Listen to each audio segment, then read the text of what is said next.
Thank you very much. Thank you very much. Great honor. Today it's my privilege to welcome the Prime Minister of a very special place, the United Kingdom, to the White House. Prime Minister Starmer, you've been terrific in our discussions. You're a very tough negotiator, however. I'm not sure I like that, but that's okay. Very, very special person. The Prime Minister and I have gotten off to an outstanding start. The U.S. and U.K. have a special relationship, very special, really like no other, passed down through the centuries, and we're going to keep it that way. We're going to keep it very strong as it is. Very importantly, I was just notified by letter from King Charles that he's extended through the Prime Minister a historic second state visit to the United Kingdom. And that's a great honor because it's never happened before. One person has never been extended that honor, and I really do call it an honor, but it's not for me, it's for our country. It's respect for our country. So I just want to thank you, and I want to thank King Charles. Thank you very much, and we accept. I don't know if the media is going to follow us. I have a feeling they might. Okay, thank you very much. Appreciate it. I'm pleased to say that the bust of one of the Prime Minister's greatest predecessors, Winston Churchill, is now back in the rightful place in the Oval Office, and we're very proud of it.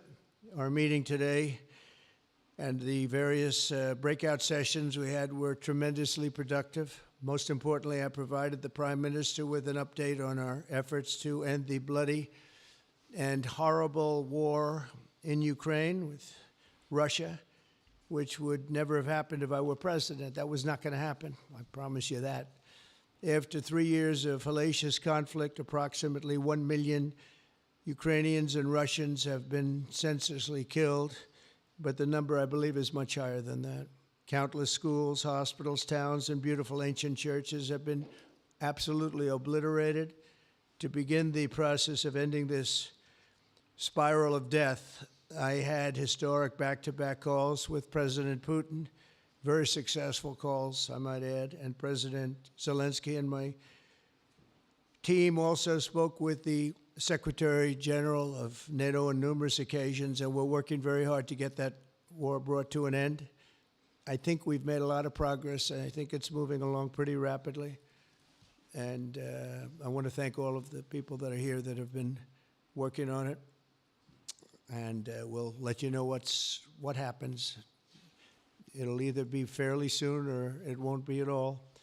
In addition, this week I met with President Macron of France, as you know, and held talks with members of the G7. Tomorrow, the progress toward peace will continue when President Zelensky visits the White House. He'll be here tomorrow in the early part of the day, and we'll be signing a historic agreement that will make the United States a major partner in developing Ukraine's minerals and rare earths and oil and gases, and we have a great understanding. I think it's going to be great for Ukraine. We're going to be at the site, and we'll be digging. We'll be digging. Dig we must. A big utility in New York, Con Edison, they used to have a sign, dig we must, and we will be digging. But much of the European aid to Ukraine has been sent in the form of loans for which they expect to be paid back, and we didn't have that honor under the Biden administration. He sent money, or just sent it, money after money after money, and never had any knowledge of ever seeing it back. Maybe $300 to $350 billion, but under the breakthrough agreement, very unusual, which everyone said was difficult to get, but it's really very good for Ukraine and very good for us. The American taxpayers will now effectively be reimbursed for the money and hundreds of billions of dollars poured into helping Ukraine defend itself, which by and of itself is a very worthy thing to do. We've paid far more than any other country, and with most of our support, it's been paid in military, the finest weapons anywhere in the world. This includes vast amounts of military hardware, ammunition, and various other things that we now have to start rebuilding our own stockpiles. Additionally, the minerals agreement will provide the basis for a more sustainable future relationship between the United States and Ukraine, and thus stimulate the long-term prosperity that will help the Ukrainians rebuild their country. It's been demolished, and the ruined infrastructure. The infrastructure, as you know, is in very bad shape. In just over 1 month, our administration has already achieved more progress toward peace than years in the other administration where they did nothing toward peace. They didn't understand what was happening. Our approach is basically common sense. As I said, so many of the things that we do are based on common sense. If you want peace, you have to talk, both sides. As I discussed with Prime Minister Starmer, the next step we're making is toward a very achievable ceasefire. We hope that that can happen quickly, because thousands of young people, in this case, we're not talking about Americans, we're talking about Ukrainians and Russians are being killed every week, thousands. And it's a rough battlefield. It's a flat piece of land, and the bullet only stops when it hits somebody. And this week, I saw the reports, and it's I don't even want to say what they are, but thousands of people, young, vibrant people died. And we want to stop that. Senseless. Should have never happened. This will lay the groundwork for a long-term peace agreement that will return stability to Eastern Europe and hopefully ensure that such a terrible war will never happen on European soil, or for that matter, anywhere again. It's a horrible thing that's going on. The disaster in Ukraine shows exactly why it's so important for the United Kingdom and other NATO partners to make large investments in their defense capabilities. In many cases, 4% or 5% of GDP would be appropriate. I know that they're raising it. I just read an article, a great article, about the work you're doing in the UK as to the military. You're raising it quite a bit, which is a great thing to do for your country. It's a great thing to do. It's sad that we need that, but probably need that. So congratulations on that. I know you got it through. After years of chronic underfunding, there's an urgent need to catch up for some countries. And I want to thank the Prime Minister once again for traveling here today. Working together, I believe that we'll once again demonstrate the power of our country's unique friendship. This is indeed a unique friendship. It's been many years, and I think it's only gotten stronger, and we will make sure that it stays that way. We're going to have a great trade agreement. One way or the other, we're going to end up with a very good trade agreement for both countries, and we're working on that as we speak. I think we'll have the confines. I think we'll have something maybe even in terms of possibilities agreed to very shortly. JD's working on it, Vice President, and Scott, and I'm just looking at this all from Mike. You're going to work on it. Everyone's going to work on it. We'll see if we can do something pretty quickly, but we're going to make some great trade agreements with the UK and with the Prime Minister, and it'll happen very quickly. So I just want to thank you again, and please thank King Charles for the invite, and I look forward to you giving our acceptance on behalf of the United States of America. Thank you very much, sir.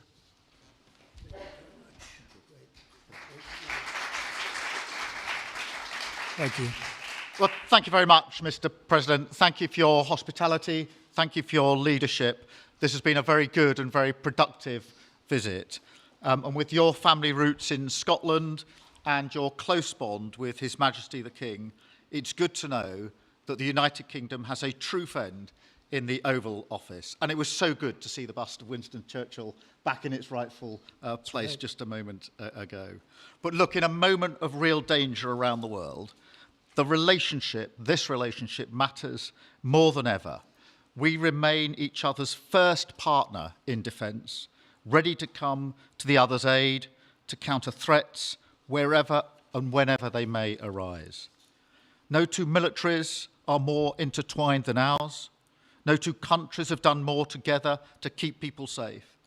And in a few weeks, we mark VE Day, the 80th anniversary of victory in Europe. Britain and America fought side by side to make that happen. One of the greatest moments in our history. We stand side by side still today, and we're focused now on bringing an enduring end to the barbaric war in Ukraine. Mr. President, I welcome your deep and personal commitment to bring peace and to stop the killing. You've created a moment of tremendous opportunity to reach a historic peace deal, a deal that I think would be celebrated in Ukraine and around the world. That is the prize. But we have to get it right. There's a famous slogan in the United Kingdom from after the Second World War. That is that we have to win the peace. And that's what we must do now. Because it can't be peace that rewards the aggressor or that gives encouragement to regimes like Iran. We agree history must be on the side of the peacemaker, not the invader. So the stakes, they couldn't be higher. And we're determined to work together to deliver a good deal. We've discussed a plan today to reach a peace that is tough and fair, that Ukraine will help shape, that's backed by strength, to stop Putin coming back for more. I'm working closely with other European leaders on this, and I'm clear that the UK is ready to put boots on the ground and planes in the air to support a deal, working together with our allies, because that is the only way that peace will last. Mr. President, in this new era, you're also right that Europe must step up. And let me tell you now, I see the growing threats we face, and so the UK is all in. This year we'll be giving more military aid to Ukraine than ever, and just this week I've set out how we're shouldering more of the security burden. We're already one of the biggest spenders in NATO, and now we're going much further, delivering Britain's biggest sustained increase in defence spending since the Cold War.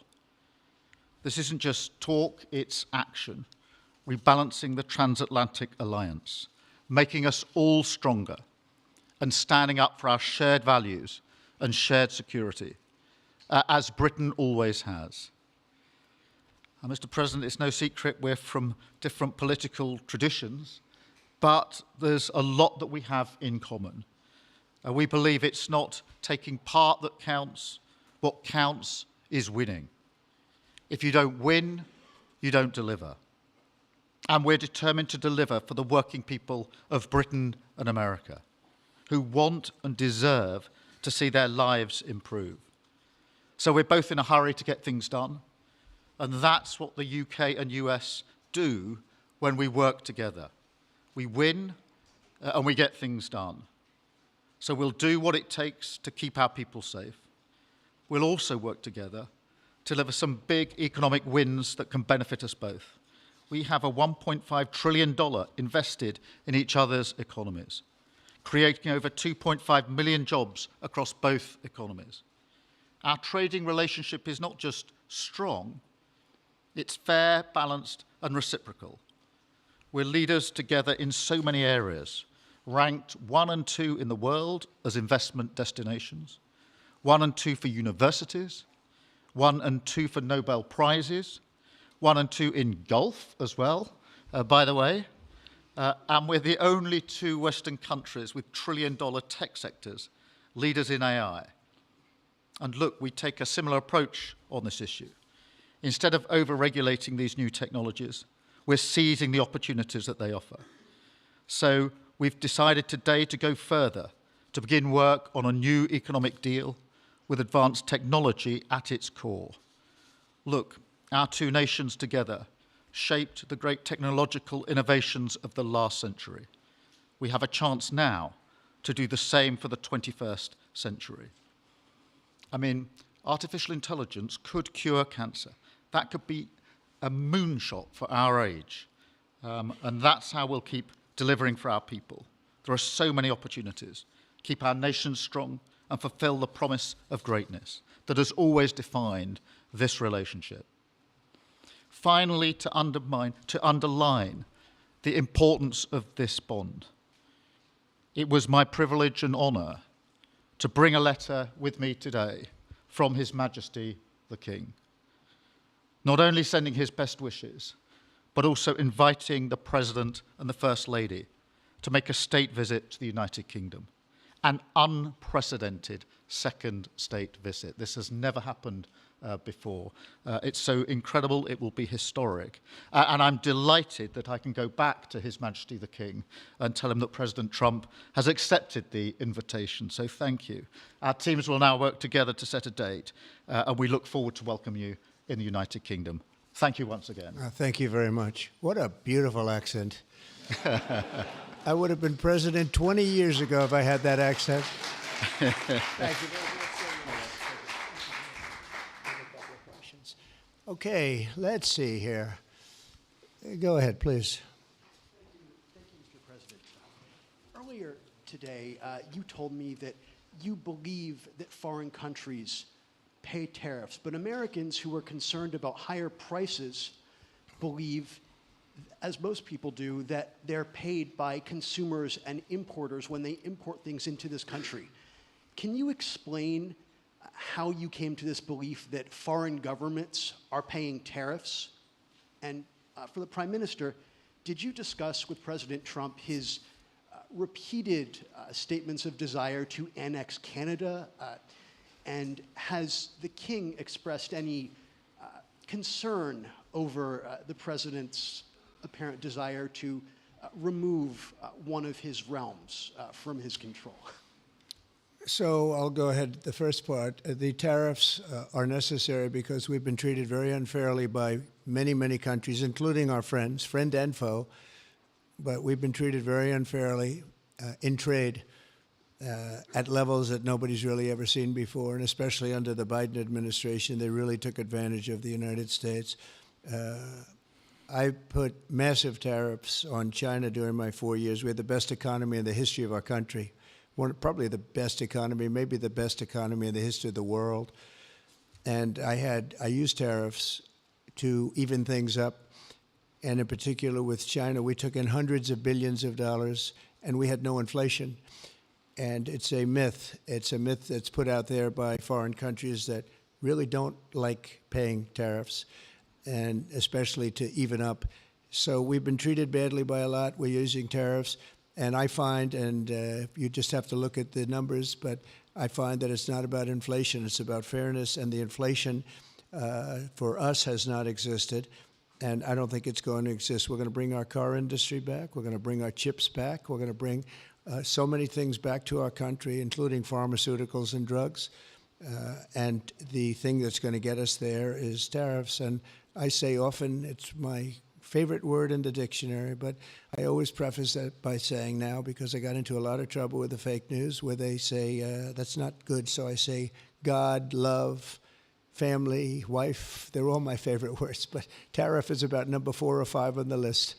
But I will tell you, it's going to make our country rich, and it's going to stop us from being a laughingstock all over the world, because we have been taken advantage of like no country has ever been taken advantage of. Thank you very much. And look, we had a really good discussion, a productive discussion, a good discussion, as a result of which our teams are now going to be working together on an economic deal. Our teams are going to be working together on security in Ukraine.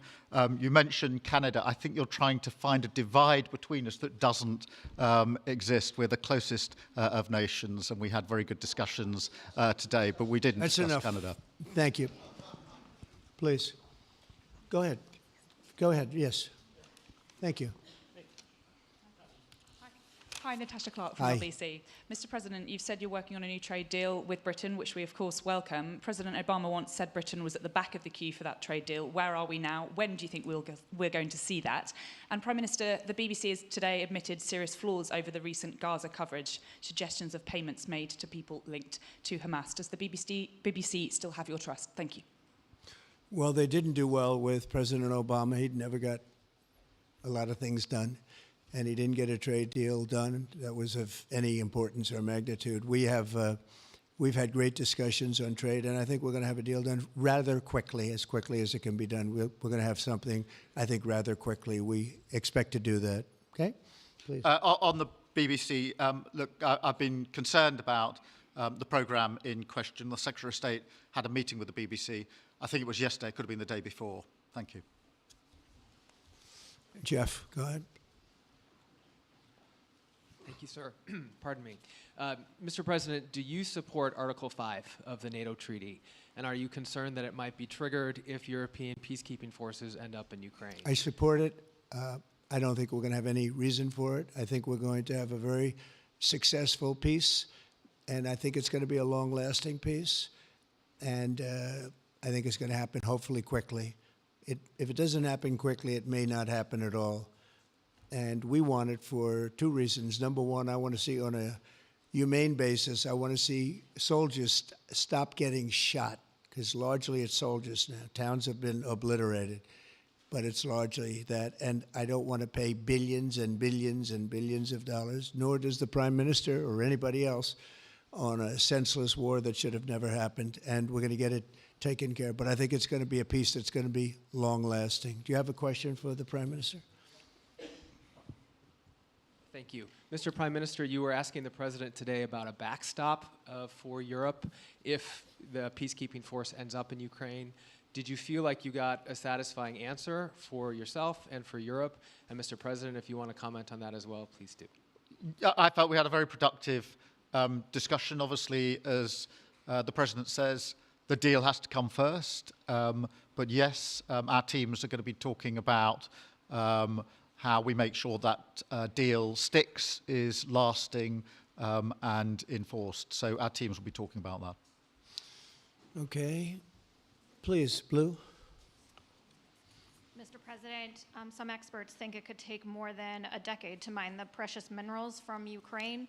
How much should the U.S. expect to receive, and when do you expect to see that come to fruition? Well, we're never going to know that answer, but by our being in Ukraine and doing the exploration and also the digging and taking the rare earth, which we need in our country very badly, we'll be doing a substantial amount of work, probably about at least what we have in there, and we hope to be able to do that. You never know when it comes to that. You know, you dig and maybe things aren't there like you think they're there, but we'll be spending a lot of time there. It'll be great for Ukraine. It's like a huge economic development project, so it'll be good for both countries, okay? Please. Prime Minister, excuse me, Prime Minister, you've talked about putting British soldiers' boots on the ground in Ukraine in the event that President Trump succeeds with his peace deal. But can you do that without a firm assurance that America will have our back in the form of some kind of security guarantee were Putin to breach that agreement? And Mr. President, tomorrow you're seeing President Zelensky to sign this deal on minerals and energy that could be hugely important to the United States. Will you take the opportunity to apologize to him for calling him a dictator while praising Vladimir Putin, who is a dictator? Well, Robert, let me start by saying I've been really clear today and previously that I think that European countries, including the United Kingdom, need to step up in our own defence and security. We've been doing that in recent days. You saw the announcement we made on spending just the other day. In addition to that, I've made it clear that the United Kingdom will play its full part in ensuring that if there's a deal, and we hope there is a deal in Ukraine, that is a lasting deal that sticks. And we're obviously working with other European countries on that, France and NATO in particular. But I think I'm hosting 18 countries on Sunday to further our discussions. You heard from the President this morning that, you know, as historically has always been the case, we have each other's backs. And today we've been talking about the deal, how that will be a lasting deal. And coming out of this, our teams will now be talking in detail about that. And I think we're going to have a very good meeting tomorrow, 11 o'clock. And I think we're going to have a very good meeting tomorrow morning. We're going to get along really well, okay? We have a lot of respect. I have a lot of respect for them. We've given them a lot of equipment and a lot of money, but they have fought very bravely, no matter how you figure it. They have really fought. Somebody has to use that equipment, and they have been very brave in that sense. Yeah, please, go ahead. Ceasefire deal is nearing an end this Saturday, and there's been some worry that phase 2 might never get there. Do you believe that phase 2 of the ceasefire in Gaza will come to fruition? And have you spoken to Netanyahu about it? And for the Prime Minister, this peacekeeping deal has been pushed forward by the UK and France as well. Have you been in discussions with any other European countries to join this initiative? And are you expecting Commonwealth countries to also join the effort? Thank you. So we're working very hard in the Middle East and Gaza and all of the problems, and it's been going on for years and years and centuries and centuries. It's a tough neighborhood, but it could be a very beautiful neighborhood, and I think we're going to come up with some pretty good solutions. But phase 1 is almost complete. We've had some people that have been very seriously injured, very seriously hurt, both physically and mentally. They've come out of there in some of them in very, very bad shape. It's shocking. Many young people aren't in bad shape. Young people are strong, healthy. They don't die. People have come out dead, young people and old people. It's a rough situation, but I think we're going to make it much better, and I think that we've had a huge impact on that since we've been in just the 4 weeks. I think we've had a huge impact on Gaza, the Middle East, and we have some pretty good talks going on concerning lots of other people that are going to make it better. So we'll see what happens. Nobody really knows, but we'll see what happens. But I think we've had a very positive impact. Prime Minister? Yeah, on the question of the European countries, yes, I've spoken to a number of countries, particularly in the last few weeks. We had a meeting in Paris last week. I've got a meeting on Sunday with 18 countries to further our discussions. Obviously, we've been talking quite intensely to our French colleagues and to NATO, but to other countries as well, because, as I say, I think it's important for European countries, including the United Kingdom, to step up and do more in the defence and security of Europe and our continent and the United Kingdom, and we'll do so. Well, we're talking to a number of other countries. Thank you. Yes, in the red, please. Pink red, flaming red. Is it me or her? Go ahead. Okay, thank you, Mr. President. A question on Ukraine. Number one is, if you're not considering the security guarantees, are you open to other forms of, for example, intelligence cooperation with Ukraine? And Mr. Prime Minister, President Trump has proposed a plan for Gaza. Does this fit into the two-state solution that the UK held for a long time? Do you see it fit into your general Middle Eastern strategy? Thank you so much.